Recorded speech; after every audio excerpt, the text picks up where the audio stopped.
Надан болып өсірдік иектегі сақалды.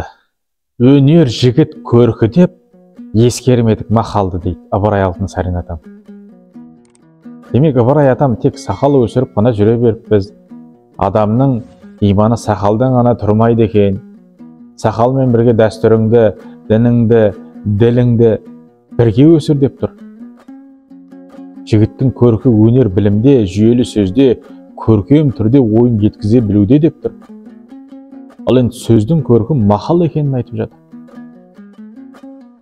Қазір не бір үрімдей жас жігіттер бар, әлі бесіктен белі шықпаған деп айтуға болады. Қоғаммен көппен мүлде араласпаған, білімі таяз, көргені естігені жоқ. Мінезі өзімшіл, бірақ сақал қауғадай. Мынауың не десең, сүннет амал ғой. Жанына жақындап кетсең, саған дін жайлы үйреткісі келеді. Айналайындар-ау, киімі жаманды ит қабады, ниеті жаман құлай табады деген. Ниетің сақал қою ғана болмасын.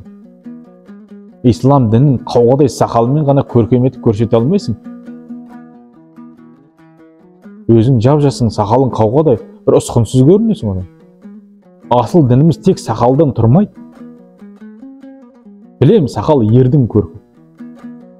Бірақ мақал сөздің көркі ғой. Неге дұрыс сөйлеуді үйренбейсің? Қазақтың небір мақалында жатыр асыл дініміздің насихаты. Өткенге көз жүгіртсек, бабаларымыз өте сауатты болған.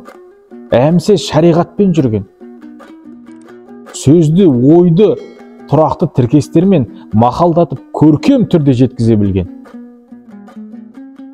Осыны үйренуіміз керек. Жылы-жылы сөйлесең, жылан дінінен шығады. Қатты-қатты сөйлесең, мұсылман дінінен шығады. Жылы сөйлеу дегеніміз көркем сөйлеу. Ойды дұрыс жеткізе білу. Өзің дымды білмейсің, көркем сөйлей алмайсың, біреуге дін жайлы үйреткің келіп, оған ойыңды жеткізе алмай, ақырында ашуға беріліп, айқайласып жатсаң, қатты сөйлегеннен мұсылман діннен шығады деп тұр ғой жаңа мақалымызда. Иманың кетіп қалады өзіңнен.